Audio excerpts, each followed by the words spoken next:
We welcome you in Jesus' name to study on why Jesus had to die, day 34. Seen it from different angles, historical angles, prophetic angle. வித்தியாசமான கோணங்களிலே நாம் பார்த்து கொண்டு வருகிறோம். வரலாற்றின் கோணத்திலும் தீர்க்க தரிசன கோணத்திலும் நாம் பார்த்து கொண்டு வந்தோம். And for the past 2-3 days we are studying from the book of Matthew. ஒரு சில நாட்களாக நாம் மத்தேயு புத்தகத்திலிருந்து பார்த்து கொண்டு வருகிறோம். Matthew was a Jew writing this gospel to the Jews. மத்தேயு ஒரு யூதன், அந்த சுவிசேஷத்தை யூதர்களுக்காக அவர் எழுதுகின்றார். Having in mind the writers as Jews, he is writing to them about the fulfillment of the many prophecies that they had in the Old Testament. தன்னுடைய மனதிலே இயேசுவை பற்றி சொல்லப்பட்ட அநேக தீர்க்க தரிசனங்களை கருத்தில் கொண்டு இந்த கடிதத்தை அல்லது இந்த சுவிசேஷத்தை எழுதுகின்றார். See, in the other 3 gospels we don't have so much of the word of God taken, the prophecies been written in the prophecy in the gospels. மற்ற சுவிசேஷங்களிலே தீர்க்க தரிசனங்களின் நிறைவேறுதலை அதிகமாக காண முடியாது. Because like Luke and Mark, they had Gentiles in mind and they had no necessity to quote scriptures from the Old Testament and show the fulfillment because they don't know those scriptures. அந்த mark மற்றும் லூக்கா இவர்கள் எழுதும் பொழுது யூதர்களை அவர்கள் மனதில் கொள்ளாமல் புறஜாதிகளை மனதில் கொண்டு எழுதினதனால, அவர்களுக்காக எழுதினதனால தீர்க்க தரிசனங்களை குறித்தோ அல்லது பழைய ஏற்பாட்டின் காரியங்களை குறித்தோ அவர்களுக்கு எழுத வேண்டிய அவசியம் இல்லாததனால் அதை அவர்கள் எழுதவில்லை. The book of John was written to the early church and the church had already believed that the prophecies are fulfilled, and so John didn't have a necessity to quote so many scriptures there. யோவான் எழுதின சுவிசேஷத்தை பார்க்கும்பொழுது அவர் சபைக்கு எழுதுனதுனால அவர்களுக்கு ஏற்கனவே வசனத்தை குறித்த அறிவு இருந்ததனால் அநேக தீர்க்க தரிசனங்களை குறித்த மேற்கோள்களை அங்கு சொல்ல வேண்டிய அவசியம் இல்லாமல் இருந்தது. Okay, and so that is why in the book of Matthew when you read, you find lots of quotations taken from the Old Testament scriptures. ஆனால் மத்தேயு சுவிசேஷத்தை படிக்கும் பொழுது மாத்திரமே பழைய ஏற்பாட்டினுடைய தீர்க்க தரிசனங்களை மேற்கோள் காட்டிக்கொண்டே இருக்கிறார் அநேக இடங்களிலே. And we have been seeing that for the past 2-3 days. 2-3 நாட்களாக அதை பார்த்து கொண்டு வருகிறோம். Yesterday we stopped at the point called Jeconiah or Conia, the king who God cursed and said you will not have a male sit on your throne again. நேற்று நாம் பார்க்கும் பொழுது ஒரு ராஜாவினுடைய பெயரை நாம் பார்த்தோம். ஜெகோனியா அல்லது கோனியா என்பவன், அவன் தேவனால் சபிக்கப்பட்டு அதற்கு பிறகு உன்னுடைய சந்ததி இருக்காது என்று அவனை குறித்து சொல்லப்படுகின்றது.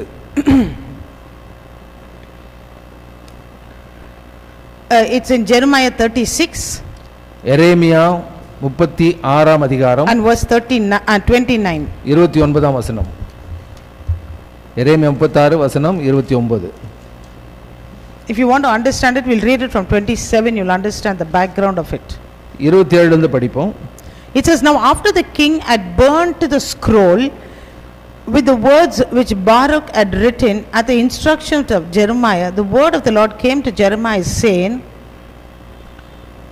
ராஜா அந்த சுருளையும் அதிலே எரேமியாவின் வாய் சொல்ல பாருக்கு எழுதியிருந்த வார்த்தைகளையும் சுட்டெரித்த பின்பு எரேமியாவுக்கு கர்த்தருடைய வார்த்தை உண்டாகி. See, the problem here with this king was every time Jeremiah wrote a prophecy, he would tear up those scrolls, he would burn it up, and Jeremiah would have Baruch write it again. You know, we don't know how much of Jeremiah was lost, but he kept writing and this king kept burning and tearing it and doing things like that. எரேமியா தீர்க்கதரிசனங்களை எழுத பொழுது ராஜா அதை கொளுத்தியபடினால் மீண்டும் அதை எழுத வேண்டிய ஒரு அவசியம் அவருக்கு ஏற்பட்டது. ஆகவே பாராக் என்பவன் மூலமாக அந்த தீர்க்க தரிசனங்களை எழுதுகின்றார். And verse 28 says, take yet another scroll, write on it all the former words that were in the first scroll which Jehoiakim the king of Judah was burnt. Verse 28. 28ஆம் வசனம். நீ திரும்ப வேறொரு சுருளை எடுத்து யூதாவின் ராஜாவாகிய யோயாக்கீம் சுட்டெரித்த முதலாம் சுருளில் இருந்த முந்தின வார்த்தைகளை எல்லாம் அதிலே எழுது என்றார். And you shall say to Jehoiakim, king of Judah, thus says the Lord, you have burned the scroll, saying, why have you written in it that the king of Babylon will certainly come and destroy this land and cause man and beast to cease from here?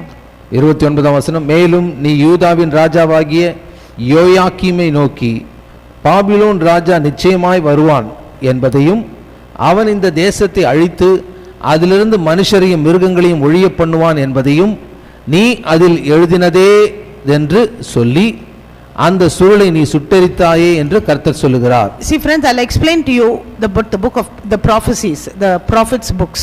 இந்த தீர்க்கதரிசன புத்தகங்களை குறித்து நான் உங்களுக்கு எழுதுகின்றேன். See, don't think first Samuel, second Samuel, first Kings, second Kings, first Chronicles, second Chronicles. ஒன்று ராஜாக்கள், ரெண்டு ராஜாக்கள், ஒன்று நாளாகம், ரெண்டு நாளாகமும் இப்படி என்று நாம் வகைப்படுத்தி இருக்கின்றோம். And we think after that, Psalms, Proverbs, all, and then only all the prophets, Isaiah, Jeremiah, all the larger prophets first and the smaller prophets after that. சங்கீதங்கள், அப்புறம் நீதிமொழிகளுக்கு பிறகு பெரிய தீர்க்கதரிசிகள் என்று சொல்லக்கூடிய எசேயா, எரேமியா, அதுக்கு பிறகு சிறிய தீர்க்கதரிசிகள் வருகிறார்கள் என்று நாம் நினைக்கின்றோம். It was not written like that. ஆனால் எழுதப்பட்ட பொழுது அப்படி அது எழுதப்படவில்லை. They classified it, they placed it like that for us to understand it, but the prophecy was not told after all these events, it was not told. அந்த எழுதப்பட்ட நேரத்தில் இதெல்லாம் பண்ண பிறகு தான் எழுதணும் இல்லை, அவைகளெல்லாம் நமக்கு புரிந்து கொள்வதற்காக வகைப்படுத்தப்பட்டதை தவிர ஆண்டவர் சொல்ல சொல்ல அந்தந்த காலகட்டங்களில் அவர்கள் எழுதுகிறார்கள்.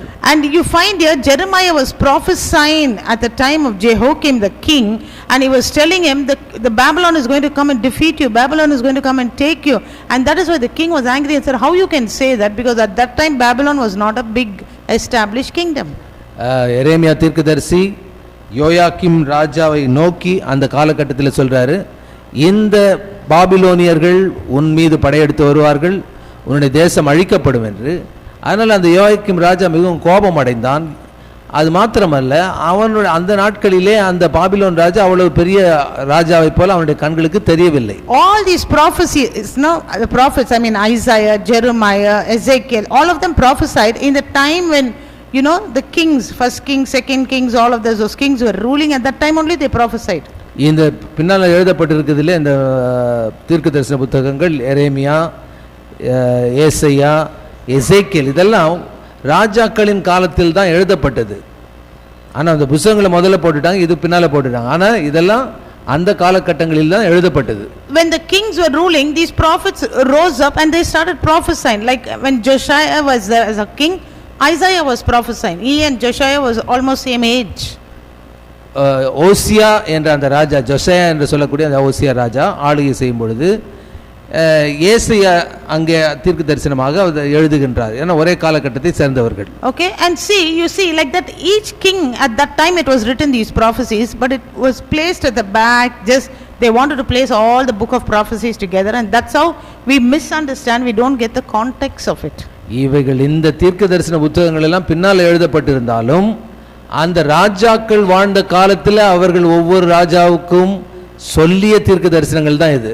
இந்த தீர்க்க தரிசன புத்தகத்தெல்லாம் தனியாக வச்செல்லாம் சொல்லிட்டு வச்சுட்டாங்க. அது மாதிரி பிரித்து பின்னால் வச்சுட்டதுனால நம்மளுக்கு இது எப்போ எழுதப்பட்டதுன்னு தெரியாமல் நம்ம முழிச்சுன்னு இருக்கோம். And so we take verses, from these prophecy books, we take verses as though they are talking to us, as though they are talking to our enemies, but actually it was spoken at a different time and situation. அதனால் நாம் பேசும்பொழுது இந்த தீர்க்க தரிசன இந்த ஏசையா, எரேமியா அந்த தீர்க்க தரிசன புத்தகத்தை படிக்கும்பொழுது இதெல்லாம் ஏதோ நமக்கு சொன்ன மாதிரி நம்ம நினச்சின்னு இருக்கோம். இது நமக்கு சொன்னதில்லை, இதெல்லாம் அந்த நாட்களில் வாழ்ந்த ராஜாக்களுக்கு சொன்னது. Okay, let's read verse 30. 30ஆம் வசனம். Therefore thus says the 29 did we read? Okay, 30. Therefore thus says the Lord concerning Jehoiakim king of Judah, he shall have no one sit on the throne of David, and his dead body shall be cast out of the heat of the day and frost of the night. 30ஆம் வசனம். ஆகையால் யூதாவின் ராஜாவாகிய யோயாக்கீமை குறித்து தாவீது சிங்காசனத்தின் மேல் உட்காரும்படி அவன் வம்சத்தில் ஒருவனும் இரான். அவனுடைய பிரேதமோ வென்றால் பகலின் உஷ்ணத்துக்கும் இரவின் குளிருக்கும் எரிந்து விடப்பட்டு கிடக்கும். And see, after this king, his son Jehoiachin Jehoiachin, Chin. He ruled only 3 months and then he was taken captive to Babylon, and after that no male sat on that throne from that line. யோயாக்கீமுக்கு பிறகு யோயாக்கின் என்று சொல்லக்கூடிய அவனுடைய மகன் வரான். அவன் 3 மாதங்கள் தான் அங்க இருக்கான். அதுக்கு பிறகு அவன் வந்து சிறைபிடிக்கப்பட்டு போகின்றான். That you can read in 2 Kings chapter 24 verse 8. 2 ராஜாக்கள் 24ஆம் அதிகாரம் 8ஆம் வசனத்தில் அதை நம்ம பார்க்கலாம். See, now all this the Jews knew, and that is why when he kept put the name here Jeconiah, they said no, this cannot be, you know, the Messiah cannot come through this line and we don't accept him as the Messiah. அதனால மத்தேயு இந்த சுவிசேஷம் எழுதும் பொழுது இந்த ராஜாவின் வம்சத்துல நம்முடைய இரட்சகர் வர மாட்டார், இது நாங்கள் ஏற்றுக்கொள்ள மாட்டோம் என்று யூதர்கள் நினைத்தார்கள். But they never realized that Mary also was from the lineage of David, and Jesus came through the lineage of Mary. இயேசுவுக்கு தகப்பன் ஸ்தானத்தில் இருக்கக்கூடியவர் யோசேப்பு, தகப்பன் போல பராமரிப்பாளர். ஆனால் தாய் வந்து மரியாள். 2 பேருமே வந்து தாவீதின் வம்சத்தில் வந்தவங்க. ஆனால் இயேசு யோசேப்பினுடைய அந்த கிளை வம்சத்தில் வராம மரியாளினுடைய கிளை வம்சத்தில் வர. In the Zerubbabel, in that place it changes. Zerubbabel என்ற ராஜா வரும்பொழுது 2 பிரியுது. He was a prophet, he was a prince who came back from Persia bringing a group of people. In the return, when the Persian king said you can go back, and he came back. Persia ராஜாக்கள் சிறைப்பிடிக்கப்பட்டு போன ஜனங்களிலே ஒரு சிலரை வந்து மீண்டும் அழைத்து கொண்டு வரும்பொழுது அதோடு கூட வந்த ராஜாக்கள் ஒருவன் தான் இவன். You can read about him in Ezra, the book of Ezra. அதை குறித்து நம்ம எஸ்ரா என்ற புத்தகத்தை நம்ம பார்க்கும் பொழுது நம்ம கண்டுகொள்ளலாம். Okay, and Nehemiah also you can read about him. Ezra நெகேமியா ரெண்டுத்திலயும் சொல்லலாம். Because he was responsible for building up the people's spiritual, building up the temple, the walls of Jerusalem, while Ezra was responsible of building up the spiritual life of the people. Ezra நெகேமியா 2 பேர் நம்ம பார்த்திருக்கோம்.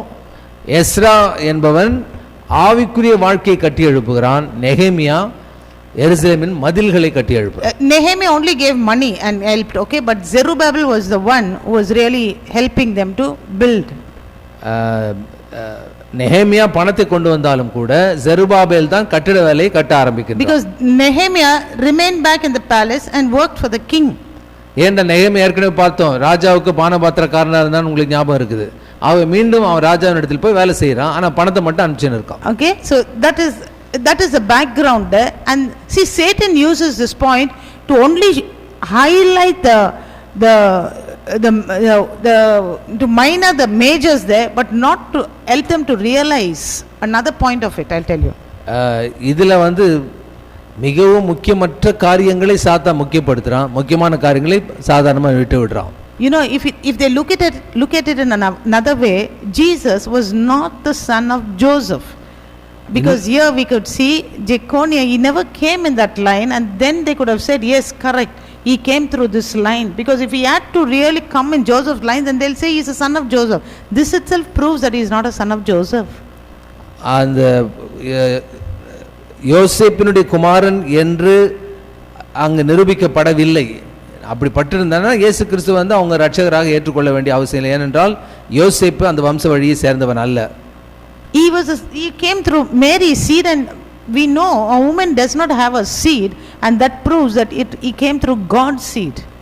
ஆனால் இயேசுவோ மரியாளினுடைய வம்சத்தின் வழியா வர்றாரு, மரியாள் மூலமா வர்றாரு, மரியாளினுடைய வித்து மூலமா வர்றாரு. ஆனால் பெண்ணுக்கு வித்து கிடையாது, ஆணுக்கு தான் வித்து இருக்குது. ஆகவே அந்த பெண் என்று ஒரு கர்ப்பப்பையிலே ஆண்டவரே வித்தாக வந்து இறங்கி மனிதனாக இயேசு கிறிஸ்து இந்த உலகத்தில் வர்றார். ஆகவே இயேசு கிறிஸ்துவுக்கு தகப்பன் கடவுள், தாய் மரியாள். If man today can do so much of advancement through science and put a sperm into in a woman's womb and cause a barren lady to get a child, you think God can't do some simple thing like this? இன்றைக்கு உலகத்தில் பாருங்க, மலடியா இருக்கிற ஒரு பெண்ணுடைய கர்ப்பத்துக்குள்ள யாரோ ஒரு ஆணுடைய அந்த விந்துவை உள்ளே அனுப்பி அதன் மூலம் கர்ப்பமாக்கி பிறக்க வைக்க முடியும் என்றால் தேவாதி தேவன் உலகத்தையும் அண்ட சராசரங்கள் உருவாக்குற அவரால் செய்ய முடியாதா? But how the devil doesn't want us to understand this, see. ஆனால் இதை நாம் புரிந்து கொள்ள கூடாது என்று சாத்தான் விரும்புகிறான். Okay, this lamb did not come just by accident. He was there before the foundation of the world. இந்த இரட்சகராகிய அந்த குற்றமற்ற ஆட்டுக்குட்டி உலக தோற்றத்துக்கு முன்பதாகவே இருக்காரு. 2000 வருஷத்துக்கு முன்னால இல்ல, உலக தோற்றத்துக்கு முன்பதாக. Revelations 13 and 8. வெளிப்படுத்தல் 13:8. Revelation 13 and 8. வெளிப்படுத்தல் 13:8. All who dwell on the earth will worship him whose names have not been written in the book of life of the lamb slain from the foundation of the world. உலக தோற்றம் முதல் அடிக்கப்பட்ட ஆட்டுக்குட்டியினுடைய ஜீவ புஸ்தகத்தில் பேர் எழுதப்பட்டிராத பூமியின் குடிகள் யாவரும் அதை வணங்குவார்கள். It's talking here about worshipping the antichrist, the beast.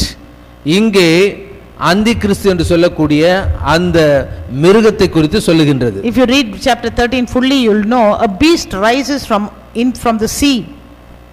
இந்த 13 அதிகாரத்தை நாம் படிக்கும் பொழுது கடலிலிருந்து அந்த மிருகம் வெளியே வருது. Okay, it's happening then the second 3.5 years.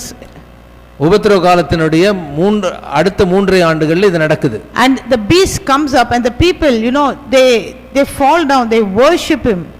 அந்த மிருகம் வெளியில வரும்பொழுது ஜனங்கள் அதை கடவுள் என்று நினைத்து அதற்கு முன்பாக வணங்குகிறார்கள். But who worship him?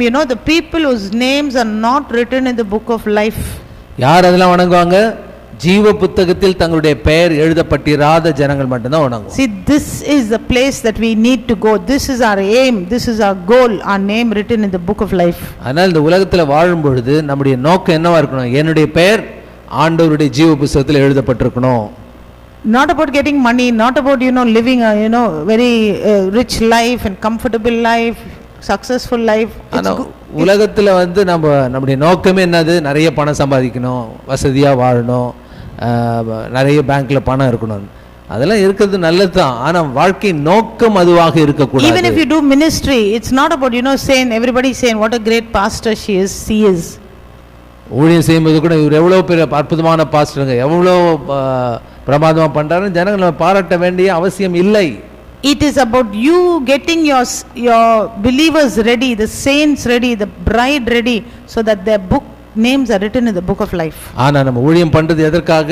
நமக்கு கீழே இருக்கக்கூடிய விசுவாசிகளை ஆண்டவருடைய வருகையிலே உத்தமமான மனவாட்டியா அவங்களை உருவாக்கி அவர் வரும்போது அவங்க மேல போகணும், நரகத்துக்கு போக கூடாது.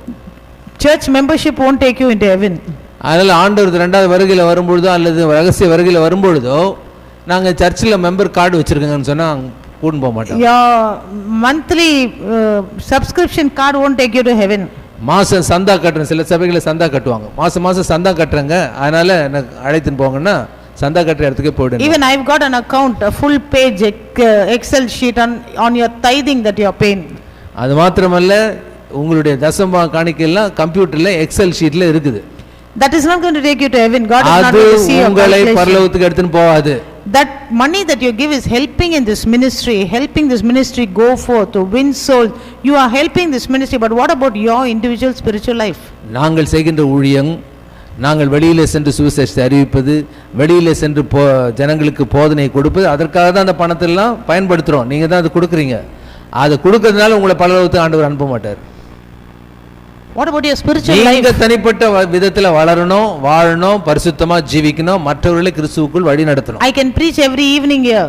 ஒவ்வொரு மாலையிலயும் நான் பிரசங்கம் பண்ணலாம். I can get people baptized. ஜனங்களை ஞானஸ்தானத்துக்கு வழி நடத்தலாம். But what about my personal life? அப்படி பண்ணிட்டு நான் பரிசுத்தமா வாழாம இருந்தால் you will have to search for me where sister is not in heaven.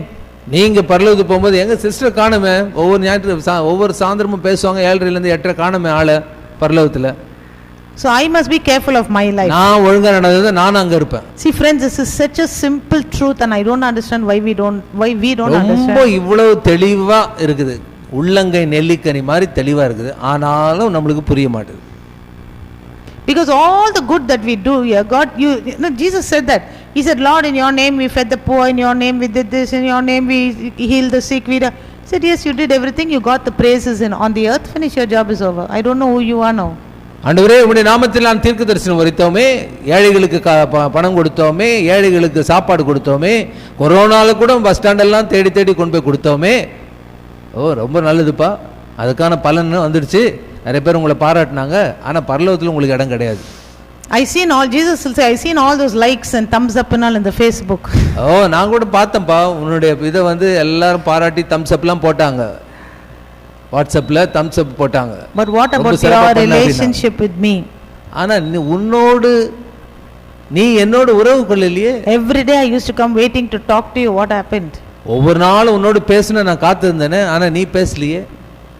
Every day I wanted to explain my word to you. I was waiting when you will sit with the Bible and read the Bible. I wanted to explain, you never. ஒவ்வொரு நாளும் நீ வேதத்தை படிப்ப, அந்த வேதத்து மூலம் உன்னோடு பேசணும் நான் காத்திருந்தேன், ஆனா நீ அதுக்கு நேரத்தை ஒதுக்கலையே. I gave you a house so that you will win souls for me. You didn't use that house for that. நீ வீடு வாழ்வதற்கு ஒரு வீட்டை கொடுத்தேன், சொந்த வீடோ வாடகை வீடோ கொடுத்தேன், ஆனா அந்த வீட்டை நீ ஆண்டவருடைய நாமத்துக்காக ஆத்துமாக்களை ஆதாயம் செய்ய நீ பயன்படுத்தலையே. So many accidents I saved you so that you will live and share that testimony, but you never opened your mouth. எத்தனையோ ஆபத்துல இருந்து, எத்தனையோ விபத்துல இருந்து, எத்தனையோ மாபெரும் பிரச்சனையில இருந்து உன்னை தூக்கி எடுத்தேனே, அதை உன்னுடைய நண்பர்களுக்கு உறவினர்களுக்கு சொல்லி அவர்களை கிறிஸ்துவ ஒன்றை நீ வழி நடத்தாம விட்டுட்டியே. What you did for me? நீ எனக்காக என்ன செய்தாய்? Let's continue our study from Matthew. மத்தேயுவிலிருந்து தொடர்ந்து நம்ம பார்ப்போம். Because we went back to Jeconiah and I wanted to explain that to you. எக்கோனியாவுக்கு நம்ம திரும்பி சென்றோம், திரும்ப அதிலிருந்து உங்களுக்கு சொல்ல விரும்புகிறேன். Okay, now we are coming back here on Matthew 2 and verse 3. மத்தேயு 2 அதிகாரம் 3 வசனம். When Herod the king heard this, he was troubled and all Jerusalem with him. And when he had gathered all the chief priests and the scribes of the people together, he inquired of them where the Christ was to be born. 3 ஏரோது ராஜா அதை கேட்டபொழுது அவனும் அவனோடே கூட எருசலேம் நகரத்தார் அனைவரும் கலங்கினார்கள். அவன் பிரதான ஆசாரியர் ஜனத்தின் வேதபாரகர் எல்லாரையும் கூடி வர செய்து கிறிஸ்துவானவர் எங்கே பிறப்பார் என்று அவரிடத்தில் விசாரித்தான். See, Jesus Christ, I'll explain that name to you. இயேசு கிறிஸ்து, அதை உங்களுக்கு விளக்கம் சொல்றேன். Jesus was the name that was given to the body. When Jesus was born, they called him Jesus. Just like any other boy would be given a name, they was given a name Jesus. ஒவ்வொரு குழந்தையும் பிறக்கும்போது அந்த குழந்தைக்கு ஒரு பேர் வைக்கிறோம் இல்லையா, ரமேஷ், சுரேஷ், அது மாதிரி வைக்கிறோம்ல பேருங்க, அது மாதிரி இயேசு என்ற ஒரு பேர் அவருக்கு அந்த உடம்புக்கு கொடுத்தாங்க. But Christ was a title, the anointed one. ஆனால் இயேசு என்று மட்டும் சொல்ல, இயேசு கிறிஸ்துன்னு சொல்றாங்க. அப்ப கிறிஸ்து என்றால் என்ன அர்த்தம்? தேவனால் அபிஷேகிக்கப்பட்டவர். When Jesus was asking the disciples, whom do people say I am? இயேசு கிறிஸ்து சீஷர்களை பார்த்து கேள்வி கேட்கிறார் இல்லையா, உலக ஜனங்கள் என்னை யார் என்று சொல்கிறார்கள்? They said, some say Elijah, some say John the Baptist, some say one of the prophets, some say this, some say that, some say you're a madman also.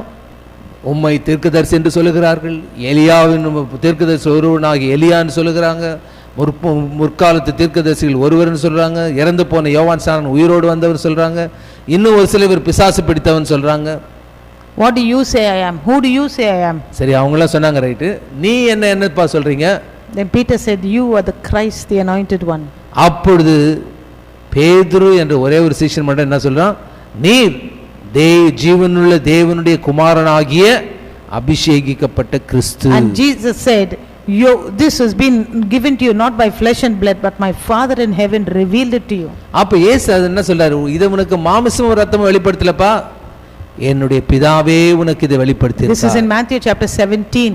இது மத்தேயு 17 அதிகாரத்தில் நாம் பார்க்கின்றோம். And you see, Peter didn't say you are Jesus because they know he is Jesus. He is Jesus walking about, Jesus of Nazareth.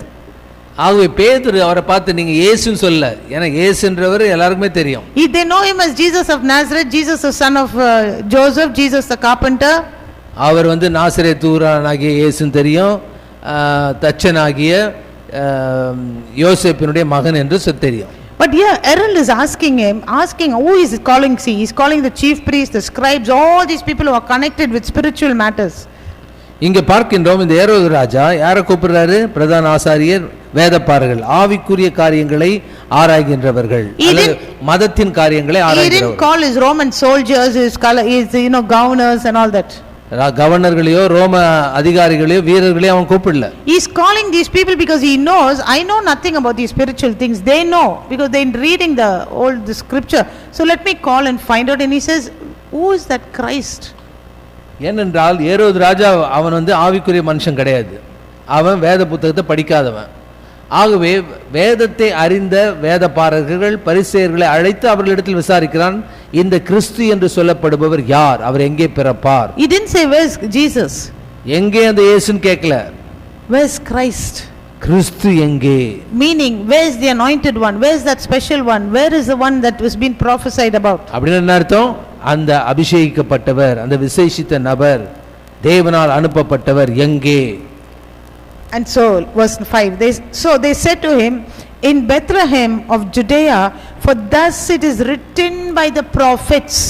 அதற்கு அவர்கள் யூதேயாவில் உள்ள பெத்லகேமிலே பிறப்பார், அது ஏனென்றால் தீர்க்கதரிசியினால் எழுதப்பட்டிருக்கிறது. 6ஆம் வசனத்தின் But கடைசி you பகுதி. Bethlehem in the land of Judah are not the least among the rulers of Judah, and out of you shall come a ruler who will shepherd my people Israel. யூதேயா தேசத்திலுள்ள பெத்லகேமே, யூதாவின் பிரபுக்களில் நீ சிறியதல்ல, என் ஜனமாகிய இஸ்ரவேலை ஆளும் பிரபு உன்னிடத்திலிருந்து புறப்படுவார் என்று தீர்க்கதரிசினால் எழுதப்பட்டிருக்கிறது என்றார்கள். They are quoting Micah chapter 5 and verse 2. மீகா 5ஆம் அதிகாரம் 2ஆம் வசனத்தை மேற்கோள் காட்டுகிறார்கள். See, they know the scriptures. ஏன்னா வசனம் உங்களுக்கு தெரியும். There are people who have read this Bible, I think, more than 20-30 times the full Bible. அவங்களாம் எப்படி தெரியுமா, பைபிளை 30-40 தடவை படிச்ச மாதிரி அவங்க. They, people tell me, I've read the Bible so many times. நிறைய பேர் சொல்லுவாங்க இல்லையா, நான் வந்து பைபிள் நிறைய தடவை படிச்சிருக்கேங்க, 40 தடவை 50 தடவை 60 தடவை படிச்சிருக்கேன். Every year twice I finish my Bible. ஒவ்வொரு வருஷமும் 2-3 தடவை நான் முடிச்சிருப்பேன் அப்படின்வாங்க. See, they are quoting Micah 5 and 2. He says, but you Bethlehem Ephrathah, though you are little among the thousands of Judah, yet out of you shall come forth to me the one to be ruler in Israel, whose going forths are of old from everlasting.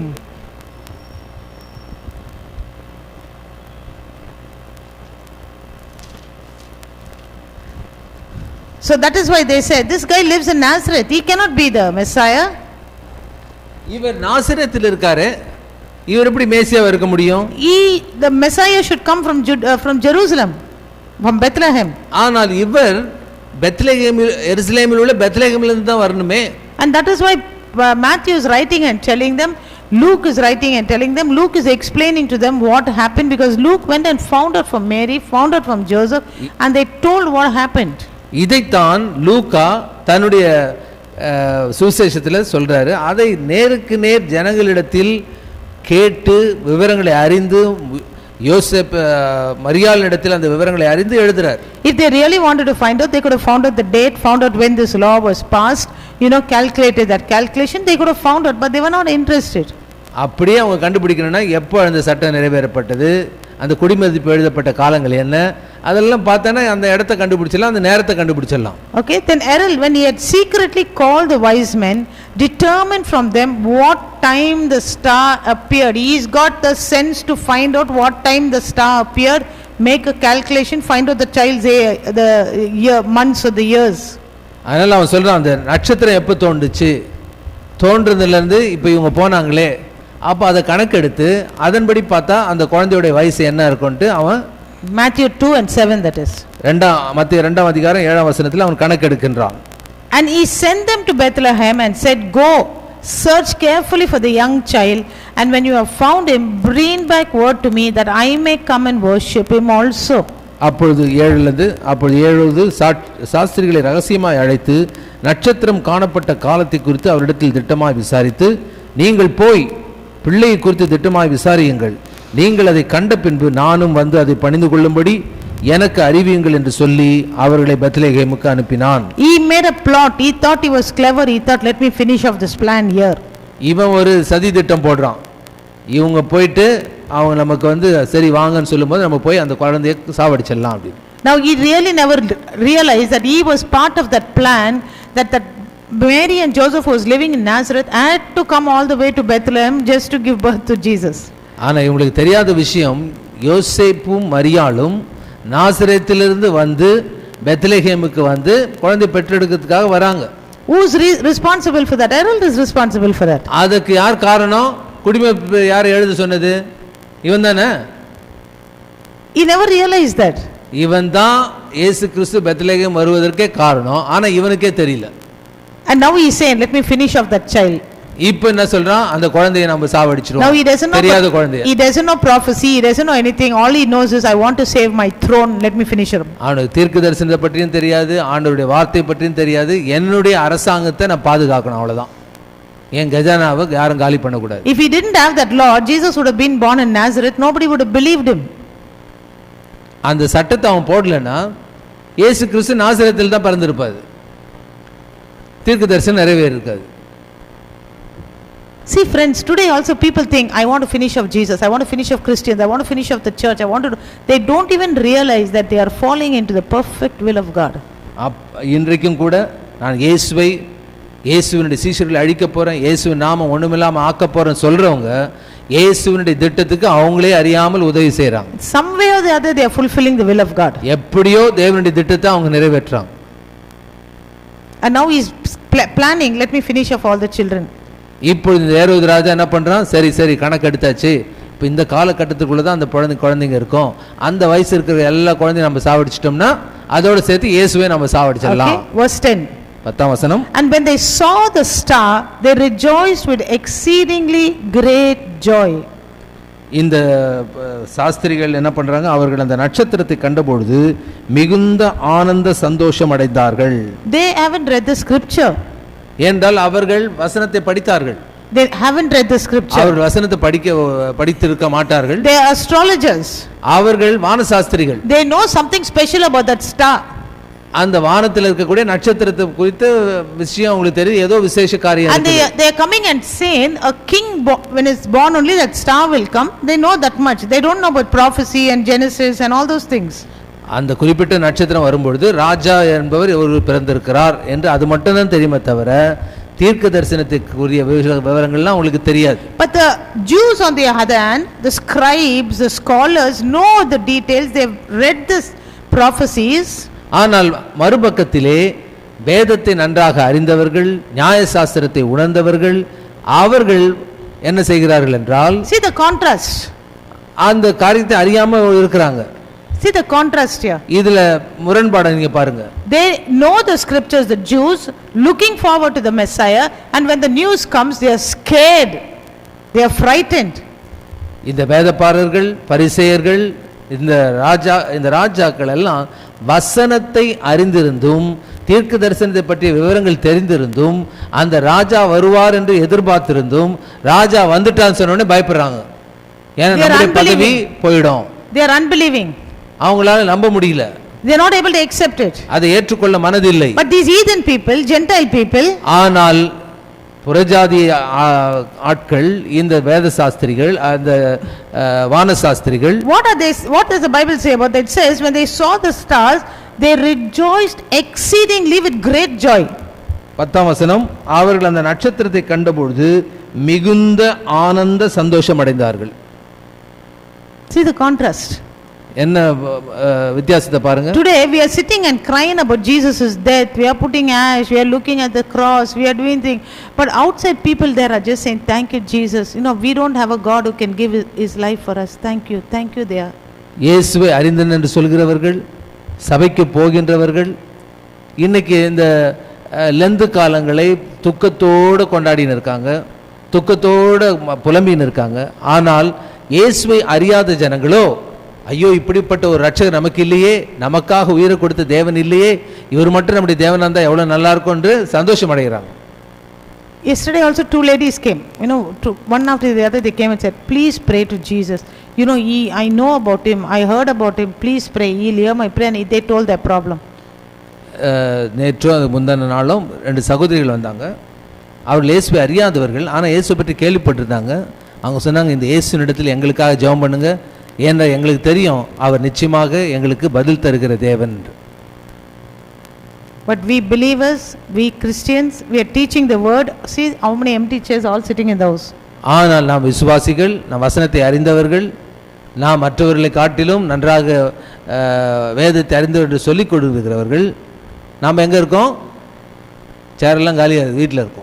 But there are many women, many men who want to come to church, want to come and learn the word of God, but they have real reasons not to come, not able to come. ஆனால் அதே வேளையிலே அநேக ஆண்களும் பெண்களும் இதுக்கு வரணும், இந்த வசனத்தை கேட்கணும்னு வாஞ்சியோடு இருந்தாலும் அவர்களால் தவிர்க்க முடியாத காரணங்களால வராமல் இருக்கிறாங்க. Let's continue. தொடர்ந்து படிப்போம். And when they had come into the house, they saw the young child with Mary, his mother, and fell down and worshipped him. 11ஆம் வசனம், அவர்கள் அந்த வீட்டுக்குள் பிரவேசித்து பிள்ளையையும் அதன் தாயாகிய மரியாளையும் கண்டு சாஷ்டாங்கமாய் விழுந்து அதை பணிந்து கொண்டு தங்கள் பொக்கிஷங்களை திறந்து பொன்னையும் தூப வர்க்கத்தையும் வெள்ளைப்போளத்தையும் அதற்கு காணிக்கையாக வைத்தார்கள். They worshipped him there, the heathens, but here his own people, for the people whom he has come into this world, are planning to kill him. இவர்கள் புறஜாதி ஜனங்கள், இயேசுவை பற்றி அறியாதவர்கள். ஆனால் அவர் ஒரு ராஜா என்று உணர்ந்த பொழுது, அதை அறிந்த பொழுது சாஷ்டாங்கமாக விழுந்து வணங்குகிறார்கள். ஆனால் இந்த இயேசு யாருக்காக வந்தாரோ, எந்த ஜனங்களுக்காக வந்தாரோ அவர்கள் அவரை கொலை செய்ய முயற்சி செய்றாங்க. They are planning, scheming how to kill him. அவரை கொலை செய்வதற்கு எப்படி திட்டமிடலாம் சொல்லிட்டு சூழ்ச்சி பண்றாங்க. Okay, and when they had opened their gifts, they presented gifts to him, gold, frankincense, myrrh. 11ஆம் வசனம், அவர்கள் அந்த குழந்தையை பணிந்து கொண்டு தங்கள் பொக்கிஷங்களை திறந்து பொன்னையும் தூப வர்க்கத்தையும் வெள்ளைப்போளத்தையும் அதற்கு காணிக்கையாக வைத்தார்கள். In this place we don't see anywhere the number given that 3 wise men came or 3 kings came. They were not kings, they were just wise men, astrologers. இவர்கள் வானசாஸ்திரிகள் என்று தான் சொல்லப்பட்டதே தவிர 3 ராஜாக்கள்னு சொல்லப்படல, 3 ராஜாக்கள்னு சொல்லப்படல. But because of the gifts that is mentioned, 3 names are there, we made a calculation 3 kings, and we have a feast also called 3 kings feast. In my house, no, we used to celebrate. One of my aunties had 3 sons and they used to keep up that feast, 3 kings feast. இந்த 3 ராஜாக்கள்னு எப்படி அவங்க கணக்கு போட்டிருக்காங்கன்னா, பைபிள்ல இங்க போட்டில்ல, இவங்க கணக்கு என்னதுன்னா 3 gift கொடுத்துருக்காங்க இல்லையா. 1 பொன்னு, தூப வர்க்கம், வெள்ளைப்போளம். அப்போ 3 வந்துச்சுன்னா 3 பேர் கொடுத்துருப்பாங்க. அப்போ 3 ராஜாக்கள் வந்திருப்பாங்க அப்படின்னு சொல்லிட்டு இவங்களே ஜனங்களே கற்பனை பண்ணி வச்சிருக்குது. அதுக்கு ஒரு பேரை வச்சிருக்காங்க, என்னது, 3 ராஜாக்களின் பண்டிகை. எனக்கு ஒரு ஆண்டி இருந்தாங்க, அவங்களுக்கு 3 பசங்க இருந்தாங்க. அது ஞாபகமா அந்த 3 ராஜாக்கள் பண்டிகை அந்த 3 பசங்களையும் வச்சு அவங்க கொண்டாடுவாங்க. The 3 kings feast will come the first Sunday of the year after Christmas. கிறிஸ்துமஸுக்கு பிறகு வருகின்ற முதல் ஞாயிற்றுக்கிழமை வந்து அந்த 3 ராஜாக்களுடைய பண்டிகை. Actually it should come before Christmas, no? I don't know why. சொல்ல போனா கிறிஸ்துமஸுக்கு முன்னால தான் அது வந்திருக்கணும் இல்லையா? Anyhow, see friends, how we misunderstand things here. இங்க பாருங்க எப்படியோ காரியத்தை தப்பா புரிஞ்சு வச்சுன்னு இருக்கும். See, when we say in that wedding they brought silver and gold and things, you know, that means only 2 people came, silver and gold. Everybody could have brought, one person would have brought silver, one person would have brought silver and gold. We don't know how they brought things. உங்க கல்யாணத்துக்கு, யாரோட கல்யாணத்துக்கு நீங்க போகும்போது சிலர் தங்கம் வெள்ளி அப்படி கொண்டு வந்தாங்கன்னா அப்ப 2 பேர் தான் வந்தாங்கன்னு அர்த்தமா? ஒருத்தர் தங்கம், ஒருத்தர் வெள்ளி. You know, for my wedding I received, I remember very clearly, 25 clocks. என்னுடைய திருமணத்துக்கு கிஃப்டா எனக்கு வந்து இன்னைக்கு ஞாபகம் இருக்குது, 25 சுவர் கடிகாரம், வால் கிளாக் வந்துச்சு. 25. About 15 milk cooker. That time that milk cooker was latest, like something very new. It was milk cooker. அப்போ வந்து பால் குக்கர், அது வந்து தண்ணி ஊற்றி விட்டு அதில் பால் போடணும், விசில் அடிக்கும். விசில் அடிச்சோடனே பால் பொங்கிடுச்சு நமக்கு தெரியும். அது ஒரு 15 வந்துச்சு பால் cooker. So just because 3 people came, you can't say okay only 3 because 3 names are here, 3 people came. அதனால இங்க பார்க்கின்றோம் 3 gift வந்ததுனால 3 பேர் தான் வந்தாங்கன்னு அர்த்தமா? Okay, let's continue with these gifts. It's, see here, these heathen wise men are bringing some precious things to him. There were so many precious things, silver, diamonds, pearls, all that, but they bring gold, frankincense, myrrh.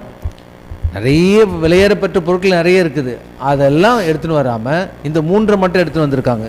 ஒன்று பொன், இன்னொன்று தூப வர்க்கம், மூன்றாவது வெள்ளைப்போளம். Gold identifying or signifying kingship, something that you give to a king. You don't give anything less than gold to a king. தங்கம் என்று சொல்லும்போது அது எதற்கு அடையாளம் என்றால் ராஜரீகம், ராஜா என்பதற்கு அடையாளமாக இருக்குது. And then we find here frankincense is an incense that you put. இரண்டாவது தூப வர்க்கம் என்பது ஒரு வாசனை திரவியமாக அது இருக்கின்றது. It is for worship. You use it in the temple to worship God. ஆண்டவர் ஆராதிக்கும் போது வீட்டில் கூட என்னது ஊதுவத்தி வச்சு பண்றோம்ல, அதை வச்சு அது எதுக்கு அடையாளம்? ஆண்டவருக்கு ஒரு புகையாக நம்ம ஒரு ஆராதனை செலுத்துகிறோம். So it looked like they are coming and bringing a gift to a king there. ஆகவே ஒரு ராஜாவுக்கு இந்த காணிக்கை எடுத்துட்டு வராங்க. They look like they are bringing something to give to a god there. Somebody who is holy, a deity there. ஆனா அதே நேரத்துல தெய்வீகத்தன்மை வாய்ந்தவர் என்பதற்கு இந்த தூபவர்க்கம் அடையாளமா இருக்கு. And then myrrh here is an embalming oil that they use for dead people, for dead body to embalm it. மூன்றாவது வெள்ளைப்போளம். வெள்ளைப்போளம் எதுக்கு பயன்படுத்துவாங்கன்னா, ஒரு ஆள் செத்து போயிட்டானா அவன் அந்த வெள்ளைப்போளத்தை அந்த எண்ணெயோ அது என்ற இதில் கலந்து அதை அந்த துணியில் வந்து தேய்த்து அதை சுற்றுவாங்க, அந்த பணம் கெடாமல் இருக்கிறதுக்காக. We have something in our dead bodies, we put one bottle, no, we put that. நம்ம கூட செத்த ஆளுங்களுக்கு பன்னீர் ஏதோ அந்த இதெல்லாம் தெளிப்போம் இல்லையா? See, I don't understand how they got this idea. Gold okay for a king, then why they bring frankincense for, for that is used in a temple. In the Jewish temple also they use. ஒன்னு எடுத்து வந்தா ராஜாவுக்கு கொடுத்து வந்தாங்க, right. ஆனா இவர் கடவுளா, இவர் ஏன் தூபகருக்கு எடுத்து வந்தாங்க? Maybe they are very rich, they brought gold, but where was he born? He was born in a stable. பெரிய அவர் வந்து பணக்காரனா பரவாயில்ல, அவர் பிறந்தது எங்க? மாட்டு தொழுவோம். gift என்னது? தங்கம். Frankincense is there, தூபவர்க்கம் இரண்டாவது lying there on that, maybe all the cows fodder and all that, the dry straw is lined on there with all the cows around him and all the donkeys or whatever, all the smell there. They are bringing frankincense there for worship. Where do you worship there? அவர் வச்சிருக்க இடம் இது மாட்டு தொழுவோம்.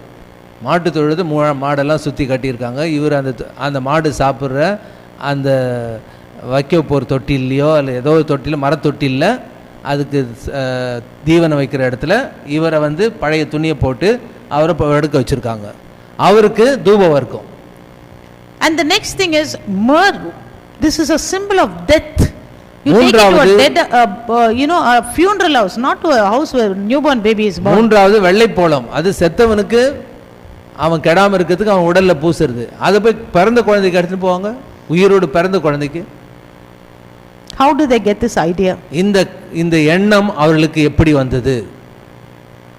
You see friends, people without even realizing, they were preparing. It's like telling Mary, keep this, your son is born to die. ஆனால் அவர்களை அறியாமலேயே, வாய் திறந்து சொல்லாமலேயே மரியாளுக்கு ஒரு காரியத்தை சொல்றாங்க. மரியாளே, உன் மகன் சாவதற்காக பிறந்திருக்கிறான். And Mary would have understood it because the angel had already told her that. மரியாளுக்கு அதை குறித்து ஏற்கனவே அறிந்திருப்பாங்க, ஏனென்றால் தேவதூதன் ஏற்கனவே சொல்லிட்டான். Okay, we are going to see many people will come and during the process of Jesus growing up, many people come and tell Mary and Joseph this. அந்த இயேசு கிறிஸ்து வளர்ந்து கொண்டிருக்கும் பொழுது மரியாளிடத்திலும் யோசேப்பினிடத்திலும் ஜனங்க வந்து நிறைய காரியங்களை சொல்லியிருப்பாங்க.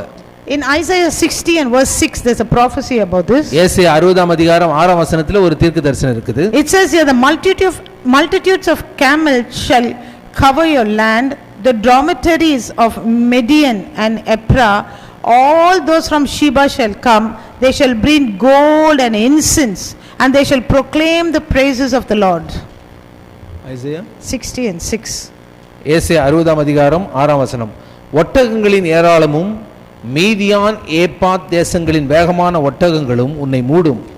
சேபாவில் உள்ள யாவரும் பொன்னையும் தூப வர்க்கத்தையும் கொண்டு வந்து கர்த்தரின் துதிகளை பிரசித்தப்படுத்துவார்கள்.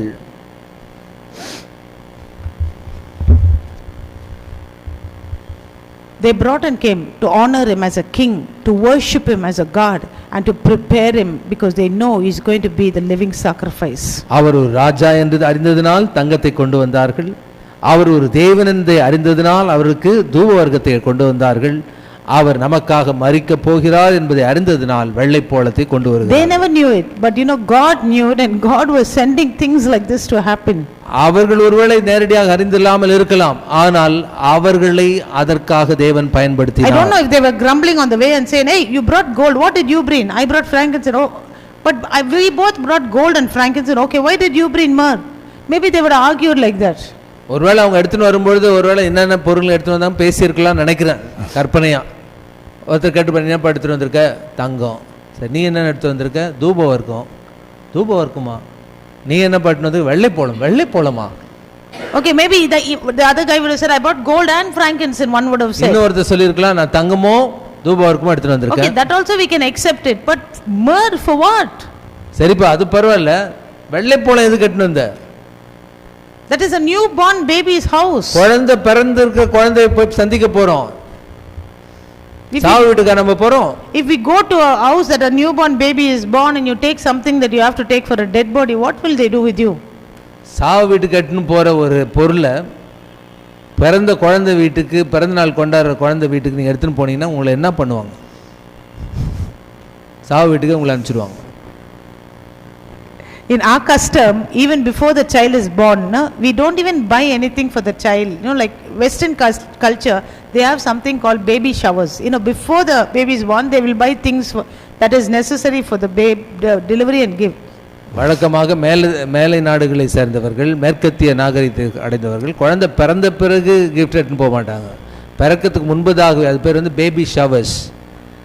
அது வளகாப்பு நம்ம சொல்றோம் இல்லையா, அது மாதிரி அந்த சமயத்தில் அவங்க பரிசுகளை எடுத்துன்னு போவாங்க. அந்த குழந்தைக்கு என்னென்ன தேவைப்படும் அப்படின்னு சொல்லி they have this baby showers with a good purpose. Let us buy everything and give for this newborn, for this young mother to be and father to be. They don't know what to buy, they will buy and go and give.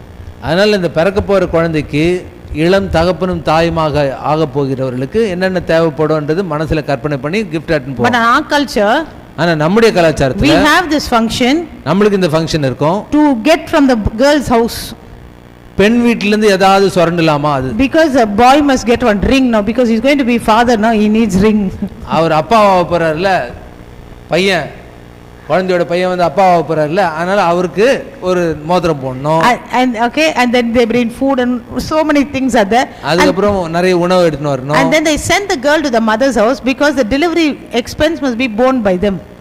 அதுக்கப்புறம் பெண்ணை இதெல்லாம் முடிச்ச பிறகு அம்மா வீட்டுக்கு அனுப்பிச்சிடுவாங்க. ஏன்? பிரசவ செலவுல அம்மா தலையில கட்டிடுவோம். He is going to be father, the father-in-law must take care of it. இவர் வந்து அப்பா ஆக போறாரு, அதனால இவருக்கு gift எங்க? மாமனார் வீட்ல இருந்து வருது. See friends, ஆனா பொண்ணை எதுக்கு அனுப்பிச்சிறாரு? செலவு வேண்டாம், அம்மா தலையிலே அந்த செலவு கட்டிடுவோம். அதுதான் தமிழ்நாட்டு கலாச்சாரம். Okay, so you see, suppose we are going to take myrrh to a house like that, what will happen to us? சரி, அந்த விஷயத்தை வேற ஒரு நாள் பார்ப்போம். இப்போ இது விஷயத்துக்கு வருவோம். இது என்னவென்றால், பிறந்த குழந்தைக்கு யாராவது வெள்ளை போலத்தை எடுத்துன்னு போவாங்களா? See, Revelation what we read 13 and 8, no? The lamb that was to be slain before the foundation of the earth, the people who never even knew that, who never knew scripture, was fulfilling that purpose. வெளிப்படுத்தல் 13 நம்ம பார்த்த என்னது? இயேசு கிறிஸ்து பற்றி என்ன சொல்லி இருக்குது? அவர் உலக தோற்றத்துக்கு முன்பதாகவே அடிக்கப்பட்ட ஆட்டுக்குட்டி. ஆகவே அதை உணர்ந்தவர்களாக அவர்களையும் அறியாமல் அந்த வெள்ளைப்போளத்தை அடிக்கப்படுகிற ஆட்டுக்குட்டிக்கு காணிக்கை எடுத்துட்டு போறாங்க. Again I want to tell you, this cross never happened by accident. மீண்டும் சொல்றேன், இந்த சிலுவையானது ஏதோ திடுப்பாக தற்செயலாக ஒரு விபத்தாக நடந்த ஒரு காரியம் அல்ல. Jesus never went to the cross as a sinner. இயேசு கிறிஸ்து பாவியா சிலுவையில போல, He went as sin. அவர் பாவமாக்கப்பட்டவராக போறார். He was hanging there with your sin and my sin. உங்கள் பாவத்தையும் என் பாவத்தையும் ஏற்றுக்கொண்டு சிலுவையில் தொங்கினார். And it was nailed to the cross. அவர் சிலுவையிலே அறையப்பட்டார். And he rose up triumphant. மூன்றாம் நாள் உயிரோடு அவர் எழுந்தார். So that is good news, that is not sad news. அதனால அது வந்து வருத்தமான செய்தி அல்ல, அது மகிழ்ச்சியான செய்தி. Share this with your friends. அது உங்க நண்பர்களுக்கு சொல்லுங்க. Tell the people the good news. இந்த நற்செய்தியை ஜனங்களுக்கு சொல்லுங்க. People are still in darkness. ஜனங்கள் இன்றைக்கும் இருளிலே வாழ்கிறார்கள். They are like blind leading the blind. இன்னும் ஒரு சில குருடர்களாக இருந்து மற்ற குருடர்களை நடத்துறாங்க. So please tell the good news. ஆகவே இந்த நற்செய்தியை சொல்லுங்க. Let's close our eyes and pray. கண்களை மூடி ஜெபித்து முடிப்போம். கிருபையும் அன்பும் நிறைந்த தேவனே, நாளுக்காக நன்றி.